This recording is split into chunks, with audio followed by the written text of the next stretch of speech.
Merci beaucoup. Alors je vais commencer par les présentations. Aujourd'hui je représente 4 personnes, malheureusement 3 n'ont pas pu venir. Ces personnes sont Alexandre Andriès, Thomas Pochol, Benoît Soren-Rosso et moi donc qui suis Boris Simonovic. Alors notre point commun à Thomas, Alexandre et moi, c'est que l'année dernière en fait on était tous les 3 dans le même lycée et on était les 3 seuls de ce lycée à avoir choisi la toute nouvelle spécialité informatique et sciences du numérique. Et donc Benoît Soren-Rosso, c'était notre prof d'info. Le fait d'avoir choisi cette spécialité, ça nous a obligés à réaliser un projet dit de fin d'année pour valider notre bac. Et c'est ce projet en fait que je viens vous présenter aujourd'hui. Alors qu'est-ce qu'on a réalisé premièrement? Eh ben, on a transformé une voiture télécommandée, un jouet, en un robot qu'on peut commander de différentes manières, par exemple depuis un PC avec une interface, depuis un navigateur web, ou encore avec une manette de Wii. On a embarqué tout un tas de systèmes intéressants dessus, comme par exemple une caméra, un système de positionnement GPS, une unité de mesure inertielle, des capteurs ultrasons, un système de synthèse vocale, plein de trucs un peu cool comme ça. Alors pourquoi est-ce que j'ai décidé de venir en parler? Pourquoi est-ce que je suis ici? Eh bien, parce qu'en fait, en faisant ça, on a appris beaucoup de choses, notamment des valeurs qui, je pense, sont assez proches des valeurs de la culture du hacking qu'on défend justement aujourd'hui à la nuit du hack.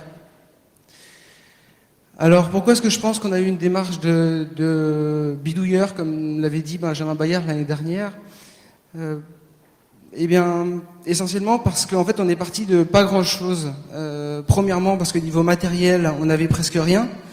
Donc on a dû faire un peu avec ce qu'il y avait autour de nous, même si par la suite on a eu un petit peu de budget, quelques dizaines d'euros pour acheter des trucs. Mais surtout, c'est niveau connaissance qu'on est parti de rien. On s'est dit on va faire un robot, comment on n'en savait rien. On s'est dit on va chercher, on va trouver, on va essayer de s'en sortir. C'est un pari qu'on a à peu près réussi. Et donc ce qui a été intéressant, c'est la manière de laquelle en fait on s'est approprié les connaissances pour arriver à faire ça.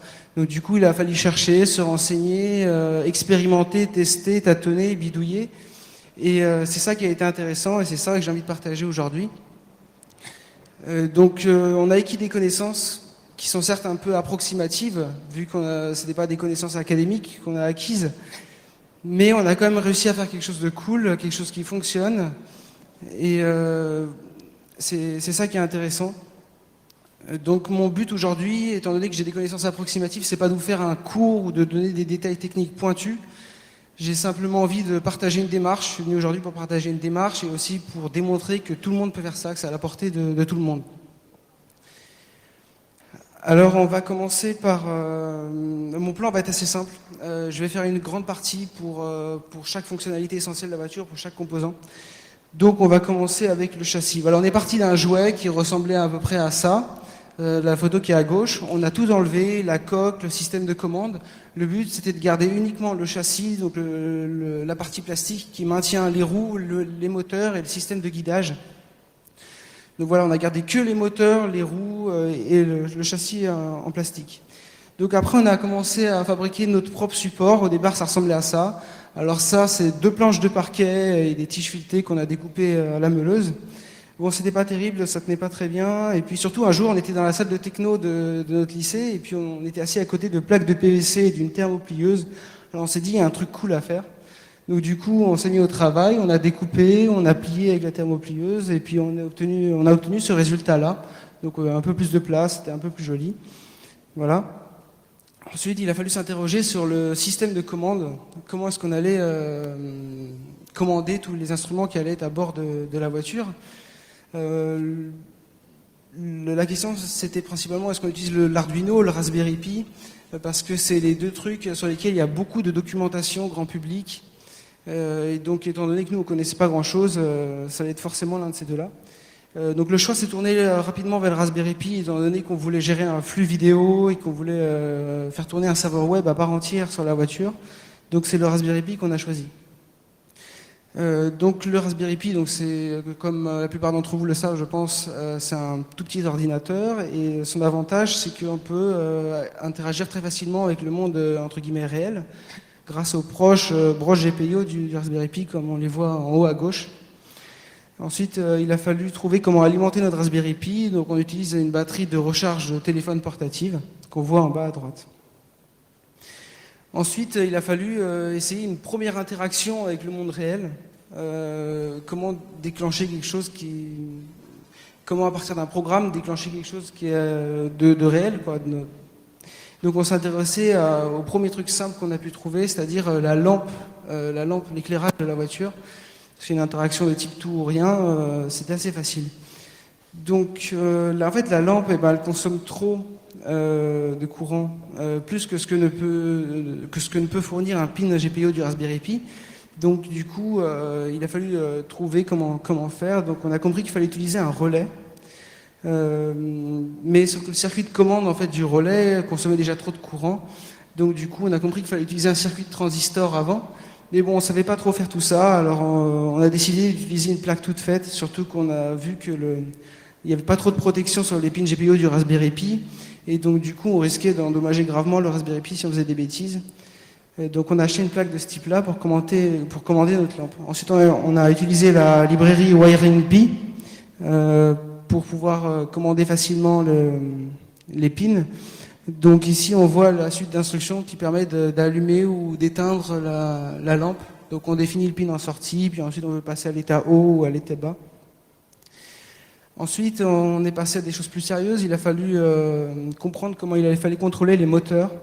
Alors le moteur qui gère la propulsion de la voiture, le moteur à arrière, il fonctionne en 6 volts, 400 mA, il consomme 400 mA, donc c'est largement trop pour un pin Raspberry Pi. Et surtout, ce qui était compliqué par rapport à la lampe, c'est qu'il fallait pouvoir gérer le sens de rotation du moteur. Faut pouvoir le faire tourner dans un sens et dans l'autre. Alors du coup, on a essayé d'imaginer différents schémas de circuits électriques. Bon, finalement, on est tombé sur un circuit qui porte un nom, ça s'appelle le pont en H. Ça ressemble à ça.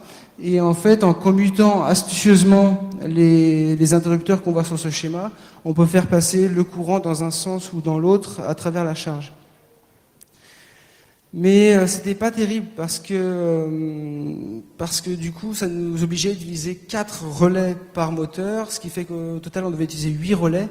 Ça faisait un peu beaucoup, surtout que le Raspberry Pi, je crois, possède 8 pins GPIO. Donc ça nous prenait tous les pins GPIO, c'était pas très cool. Donc on s'est renseigné un peu plus, on est tombé sur un truc qui s'appelle le L298N.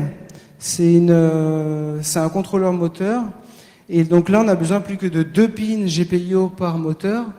Et puis éventuellement un pin supplémentaire pour appliquer un signal PWM pour gérer la vitesse du moteur.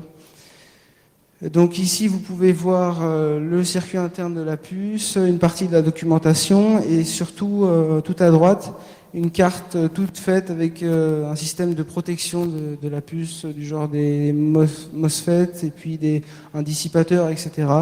Parce que c'était un peu compliqué pour nous, alors on a acheté un truc tout fait à 2-3 euros. Donc ici, c'est un peu le schéma de la connectique de notre L298N. Il y a 4 entrées input, 2 par moteur. Elles permettent, selon qu'elles sont à l'état haut ou à l'état bas, elles permettent de gérer le sens de rotation du moteur. Et ensuite, pour chaque moteur, on a une entrée enable A et enable B. En appliquant un signal PWM sur ces moteurs, sur ces pins, on peut gérer la vitesse de rotation du moteur. Donc nous, on n'a pas jugé nécessaire de gérer la vitesse de rotation du moteur qui gère la direction. Ça aurait pu être intéressant, mais on n'avait pas trop le temps. On s'était principalement intéressé à la vitesse de rotation du moteur de propulsion. Ce qui fait que sur la broche Enable B, qui gère la vitesse de rotation du moteur de la direction, eh bien, on a appliqué simplement un courant de 3,3 volts, comme si on avait mis un signal avec un rapport de cycle de 1. En revanche, la branche Enable A est connectée au GPIO 1, le seul pin du Raspberry Pi qui permet de générer un signal PWM sans utiliser d'astuces bizarres. Voilà. Et ensuite, il a fallu connecter notre L298N à l'alimentation électrique pour les moteurs, pour le circuit lui-même, et bien sûr y connecter les moteurs. Donc ça, c'est le L298N une fois monté sur la voiture. Ensuite, il a fallu se pencher sur l'interface utilisateur. Comment est-ce que l'utilisateur allait piloter la voiture? Donc on a imaginé deux possibilités. À la base, l'idée, c'était de pouvoir piloter la voiture sans l'avoir à portée de vue. C'était qu'elle puisse être quelque part sans qu'on ait beaucoup d'informations et avoir toutes les informations nécessaires sur l'interface pour pouvoir la piloter. Donc ça, c'était la première idée. Donc on peut la piloter depuis un ordinateur. On voulait que ce soit simple. On ne voulait pas que le client soit obligé d'installer un logiciel. Donc on se connecte à la voiture depuis l'interface web en tapant tout simplement une adresse internet dans le navigateur. Et la deuxième possibilité de contrôle, c'est d'utiliser une manette de Wii. Quand la voiture est à portée de vue, on a trouvé ça sympathique d'utiliser une manette de Wii. Alors ici, c'est une image de l'interface web de commande. Malheureusement, au moment où j'ai pris la capture d'écran, je n'avais pas une résolution d'écran suffisante pour que tout rentre sur le même écran.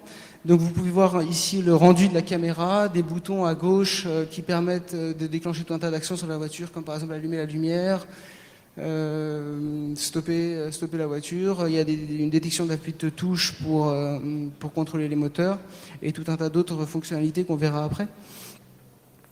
Ici, à la deuxième partie de l'interface, on voit tout un tas de données qui s'affichent à gauche, notamment la température, la latitude, la longitude, les données du sonar avant et arrière, le pitch, le roll, la vitesse, l'altitude, l'accélération sur l'axe qui va de l'arrière à l'avant de la voiture. Et surtout, la position GPS qu'on a... On utilise l'API Google Maps pour placer la voiture sur une carte.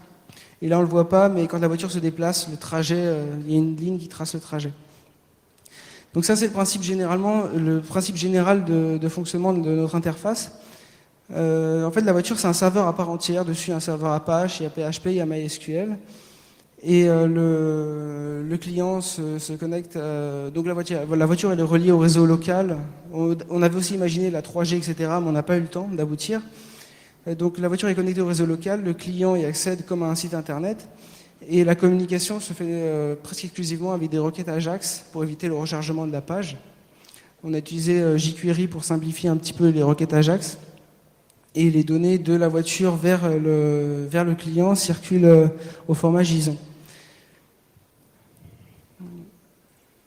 Alors ici, c'est le cas concret pour contrôler les moteurs. Donc ici, on est côté client avec le code JavaScript. On a d'abord une détection d'appui de touche et ensuite, quand une touche est appuyée, on détecte quelle a été la touche appuyée et puis on exécute des actions en conséquence. Cette action en conséquence, c'est une requête Ajax avec jQuery. Ça, c'est une requête Ajax typique de celle qu'on a pu réaliser. Donc on interroge une page PHP en envoyant tout un tas de données du genre l'action à effectuer, la direction, la vitesse et la première grosse faille de sécurité, les pins GPIO à utiliser sont définis côté utilisateur en JavaScript. Ensuite là du coup on est côté serveur, donc là on reçoit les informations de la requête Ajax. Et on va appliquer l'action en conséquence, on va appliquer la fonction, on va exécuter la fonction qui correspond. Donc par exemple pour avancer en avant. Donc ici on exécute justement les actions en conséquence. Donc on utilise la fonction exec de PHP qui en fait, bon ça peut paraître un peu brouillon, mais bon ça fonctionne, il n'y a pas trop de latence. Nous en tout cas c'est ce qu'on a trouvé. Ça permet d'exécuter une commande directement dans le shell et donc de déclencher des actions sur les moteurs en utilisant la librairie WiringP. Ensuite, pour contrôler la voiture avec la Wiimote. Alors au départ, on n'avait pas forcément pensé à la Wiimote. On avait réfléchi à toutes les manettes qui étaient disponibles, donc la manette de Xbox, la manette de PS3. Et la manette de Wii, alors la manette de Xbox, je crois qu'elle n'a pas d'accéléromètre et pas de gyroscope, elle n'a pas grand chose, donc c'était pas intéressant.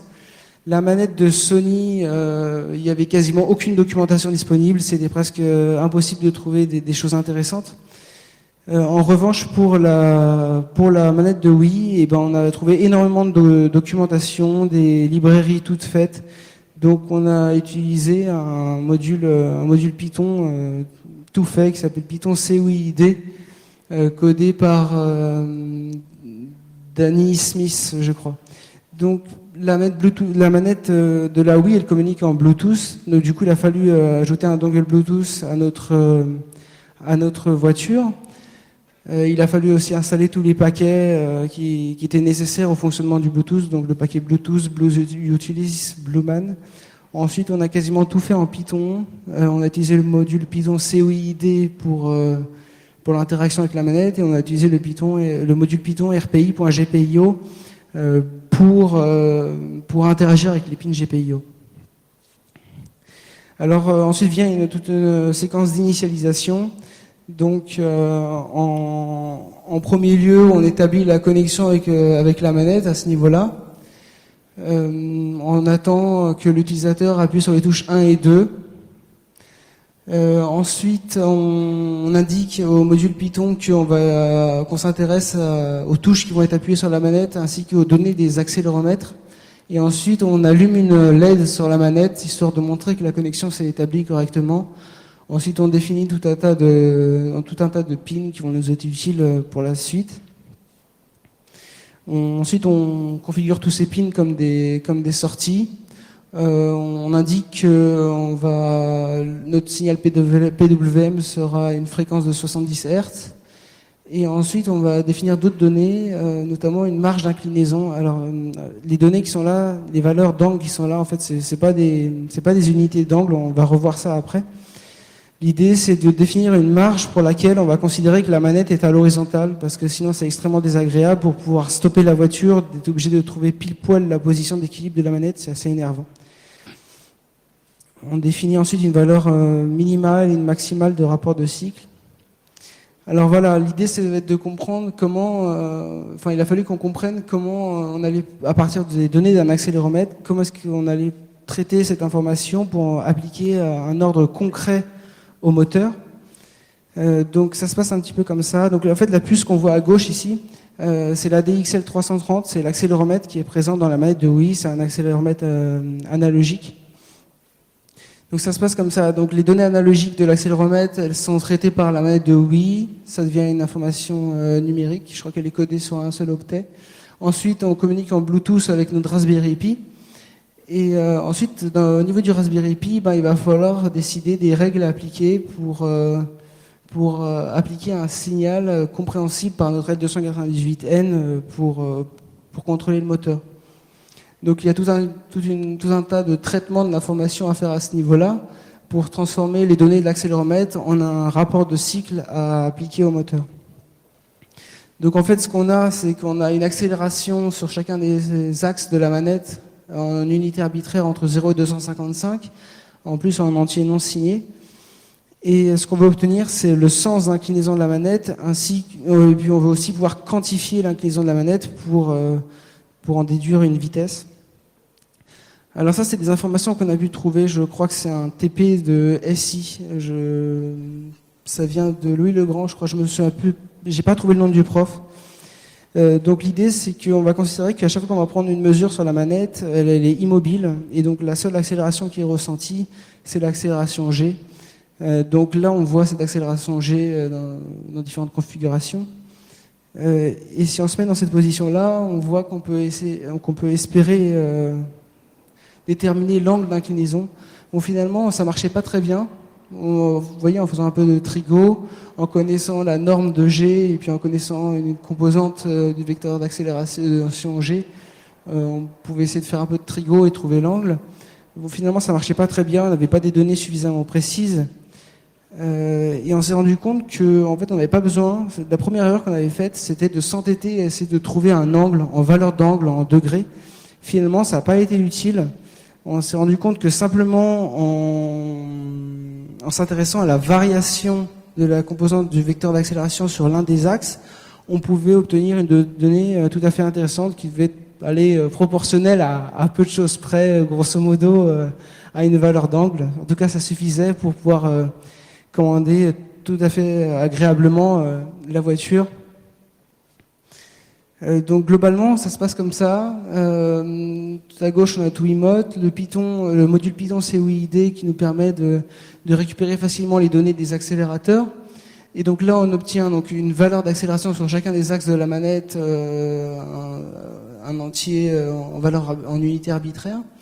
L'idée ensuite, c'est de transformer cette valeur en quelque sorte une sorte de pourcentage d'inclinaison par rapport à une inclinaison qu'on aura définie comme maximale.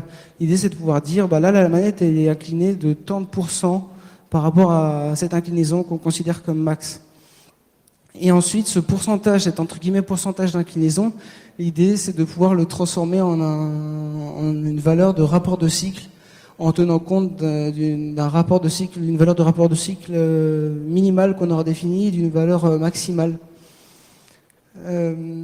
On a souhaité que ce soit la dernière fonction, celle-là que je viens de décrire, on a souhaité que ce soit une fonction affine parce qu'on a voulu tenir compte donc, d'une valeur minimale de rapport de cycle et une valeur maximale. On a voulu pouvoir définir ça.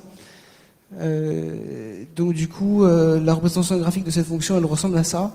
Il a fallu donc trouver l'ordonnée à l'origine de cette fonction, donc c'est facile, c'est la valeur minimale du rapport de cycle qui est définie.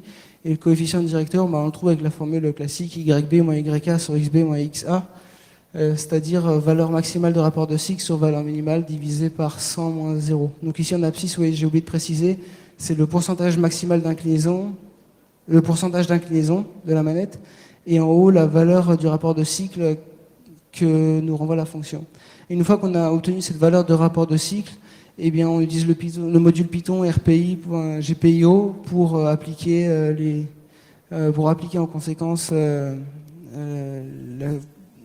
les informations sur notre pin GPIO. Donc voilà, ça c'est un aperçu des deux fonctions en Python que j'ai décrit tout à l'heure. Bon, c'est pas très intéressant. Mais surtout ça, c'est une suite d'instructions qu'on exécute tous les 1/10 de seconde. Et à chaque fois, justement, on check la position de la manette et puis on effectue les actions en conséquence sur les pins GPIO. Ensuite, on s'est intéressé au positionnement GPS de la voiture, parce que quand on pilote la voiture sans l'avoir à portée de vue, c'est intéressant de savoir où elle se trouve. Donc on a choisi le module, la puce BU353 premièrement parce qu'elle se connecte en USB. C'est pratique parce qu'on n'avait plus trop de pins GPIO disponibles, mais aussi c'est compatible avec le module, surtout c'est compatible avec le serveur GPSD, ce qui permet de récupérer facilement les informations avec le module Python GPS. Finalement, on n'a même pas trop utilisé le module Python GPS, on a utilisé un script qui était déjà fait en licence GPL V2, je crois. Bon, finalement, on l'a complètement modifié quand même. Donc là, c'est l'image que vous avez déjà vue, c'est les données GPS mises dans la carte Google Maps au niveau de l'interface. Donc globalement, pour récupérer les données GPS, ça se passe comme ça. On a ici notre puce GPS, le serveur GPSD qui récupère les données, notre module Python GPS, on envoie tout vers une base de données SQL. Oui, voilà, parce qu'en fait, il n'y a qu'un seul programme qui a le droit d'interroger les composants de la voiture. Et en fait, ce programme, donc à intervalle de temps régulier, il interroge tous les composants de la voiture et il stocke toutes les données dans une base SQL. Ça évite que plusieurs programmes interrogent un même composant en même temps et ça évite pas mal d'erreurs. Donc voilà, donc les données GPS elles sont stockées dans une base SQL à intervalle de temps régulier et ensuite le client, quand il a besoin d'accéder à ces données, il envoie une requête AJAX et il récupère le résultat au format JSON. Ensuite, les capteurs ultrasons. Donc pareil, quand on pilote la voiture et qu'elle n'est pas à portée de vue, ça peut être intéressant de savoir s'il y a un obstacle qui se trouve derrière la voiture, devant la voiture, un obstacle qu'on ne voit pas. C'est pour ça qu'on a utilisé des capteurs ultrasons. Donc le capteur qu'on a utilisé, c'est le SRF02. Son avantage, c'est qu'il se branche sur le bus I2C et que c'est cool parce qu'on n'avait plus trop de pins GPIO disponibles. Et puis aussi, la puce ne nécessitait pas d'étalonnage et puis le système qui est déjà sur la puce réalise déjà beaucoup de traitements d'informations. Ça nous évitait d'avoir à faire des choses compliquées qui nous dépassaient un petit peu, pour lesquelles il aurait fallu passer beaucoup plus de temps à chercher. Donc cette puce possède 6 registres mémoire, et il y en a principalement 3 qui nous intéressent. Les registres 2 et 3 contiennent les valeurs qui sont mesurées par la puce, et le registre 0, c'est le seul auquel on a accès en écriture. c'est le registre de commandes. Il nous permet donc d'envoyer des commandes à la puce. Alors ça, c'est la liste des commandes. Les commandes, ça va être des trucs du genre, vas-y, prends une mesure s'il te plaît, prends une mesure en centimètres, prends une mesure en pouces, prends une mesure en microsecondes. Mais surtout, c'est les 3 dernières instructions qui sont intéressantes. C'est les instructions qui permettent de changer l'adresse de la puce sur le bus I2C, étant donné qu'on a 2 puces identiques. On a été obligatoirement amené à changer l'adresse de l'une de ces 2 puces. Donc ça, c'est nos scripts Python qui permettent de récupérer les données de la puce. On utilise le module Python SMBus. Donc on récupère en paramètre l'adresse de la puce qu'on veut interroger. On prend en paramètre aussi la commande à envoyer au registre de commande. Donc la 80, ça veut dire prends une mesure en centimètres s'il te plaît. Et ensuite, on va effectuer 20 mesures. Et l'idée, en fait, c'est que quand le client demande à voir la mesure du capteur, et ben en fait, il va envoyer une requête AJAX vers une page PHP. Cette page PHP va exécuter le script Python. Le script Python va renvoyer 20 valeurs. La page PHP récupère ces 20 valeurs. Elle les trie dans l'ordre. Elle supprime les 2 plus faibles, les 2 plus grands, et puis fait la moyenne des 16 restantes. Ça permet de minimiser un petit peu les erreurs. Ensuite, il a fallu donc changer l'adresse sur le bus I2C de l'une de ces puces. Donc pour ça, en fait, il faut envoyer au registre de commandes les 3 commandes qui se trouvent ici, dans cet ordre-là, à des intervalles de temps définis. Donc c'est ce qu'on fait dans la première partie du programme ici. Donc d'abord, on envoie la commande 0xA0, 0xAA, 0xA5. Là, la puce, elle dit « Ok, c'est bon, je passe en mode changement d'adresse, envoyez-moi la nouvelle adresse. » Donc c'est ce qu'on fait juste après. On envoie la nouvelle adresse, c'est-à-dire 0xe2. Voilà, donc ça, c'était pour les capteurs ultrasons. Ensuite, on s'est dit que ça pouvait être intéressant d'installer une unité de mesure inertielle sur la voiture.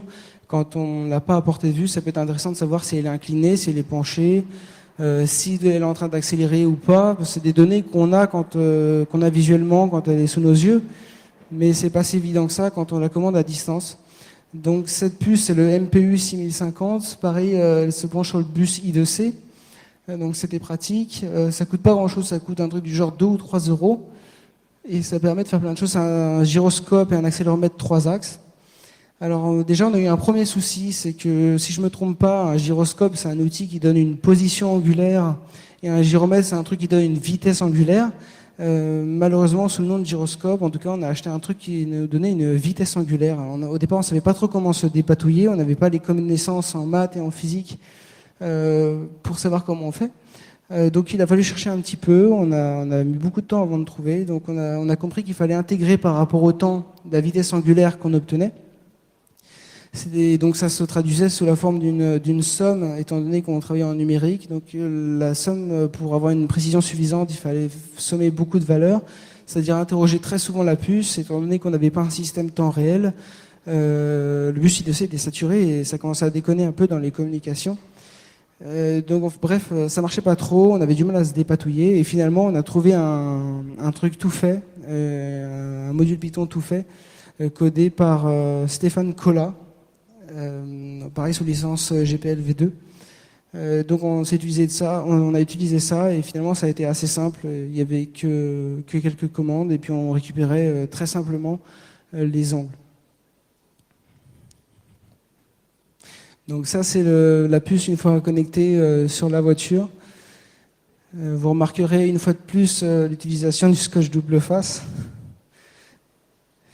Ensuite, on a trouvé que ça pouvait être intéressant de communiquer avec l'entourage de la voiture, parce que là, on a vu que la communication se faisait bien dans un sens, c'est-à-dire que le pilote avait beaucoup d'informations sur ce qu'il y avait autour de la voiture, mais il n'y avait pas moyen de communiquer dans l'autre sens. On s'est dit, ce serait cool que le pilote puisse, par exemple, envoyer de l'information aux gens qui se trouvent autour de la voiture. Donc, par exemple, du son ou de la voix. Alors, gérer un flux audio depuis un navigateur web vers le serveur, c'était un peu compliqué. On voyait pas trop comment s'y prendre. Finalement, on s'est dit, ça serait bien de mettre un écran LCD sur la voiture et puis on va envoyer des données textuelles qui s'afficheront sur l'écran LCD. Bon, on s'est dit, c'est pas terrible. Et finalement, on a eu l'idée de faire de la synthèse vocale. C'est-à-dire qu'on envoie des données vers la voiture sous forme textuelle. Et sur la voiture, il y a un programme qui va traduire ça sous forme de voix. Donc pour ça, on a utilisé eSpeak, un programme open source qui permet de faire de la synthétisation vocale. Ça a été écrit par... je m'en souviens plus, malheureusement. Je m'en souviens plus, j'ai oublié. Et ensuite, on a utilisé des haut-parleurs de PC pour pouvoir... pour faire en sorte que les données soient audibles. Le premier souci, c'était que ces haut-parleurs sont prévus pour être branchés sur le secteur. Ah pardon, voilà, ça c'est l'interface web qui permet d'envoyer des données textuelles vers la voiture pour être synthétisées. Donc ici, on voit qu'on peut envoyer donc un texte, qu'on peut régler la vitesse à laquelle on veut que ça parle, le volume, la langue, et puis si on veut une voix masculine ou féminine. Voilà, donc le problème que j'étais en train d'aborder, c'était que le haut-parleur, il était prévu pour être branché sur ce secteur. Bon, on s'est dit, c'est pas grave, de toute façon, on n'a que ce haut-parleur-là, on va voir ce qu'il y a à l'intérieur. Donc on l'a ouvert, bon, on a rapidement vu qu'il y avait un transfo. Et on s'est dit, c'est pas grave, on va se brancher de l'autre côté du transfo. Donc du coup, on a mis un système, un paquet de piles, et puis on avait connecté ça de l'autre côté du transfo, on a coupé le câble de 230 volts. Ça marchait bien, mais on s'est rendu compte qu'il y avait un problème parce que ça chauffait beaucoup. Et en fait, c'était dû au fait qu'on savait pas trop comment était conçu un transformateur. Et en fait, il y avait un court-circuit à cause de la bobine. Donc du coup, on a dû couper la bobine. Et donc ça, c'est les haut-parleurs une fois sur la voiture. Vous voyez, on a un sacré système de sono. Ensuite, on a installé une sonde de température sur la voiture. Alors, je vous cache pas qu'on a fait ça surtout parce que le prof, il voulait ensuite mettre ça dans la salle des serveurs du lycée pour checker la température en permanence. C'était un peu une sorte de version bêta. Donc, on a utilisé cette sonde parce qu'elle n'était pas chère. Elle avait des mesures relativement précises. La communication se faisait sur du one-wire. L'inconvénient majeur de cette puce, par contre, c'était qu'elle pouvait être interrogée qu'une seule fois, toutes les 2 secondes. Si jamais on faisait une fréquence plus élevée, ne serait-ce qu'une seule fois, ça commençait à planter et toutes les valeurs qui suivaient étaient fausses pendant une bonne durée. Donc ça, c'est la sonde une fois installée sur la voiture. Encore une fois, du scotch comme moyen de fixation principal. Et donc ça, c'est l'historique des températures et d'humidité au cours de la navigation de la voiture. Ensuite, sur la voiture, on a mis une caméra. Alors, c'est pas moi qui me suis occupé de la caméra. On a utilisé la caméra d'origine, la caméra officielle pour le Raspberry Pi. Et en fait, c'est une image, dans l'interface web, c'est une image JPEG qui se rafraîchit en permanence. Ensuite, on avait mis une petite fonctionnalité bonus. Ça n'a jamais très bien marché.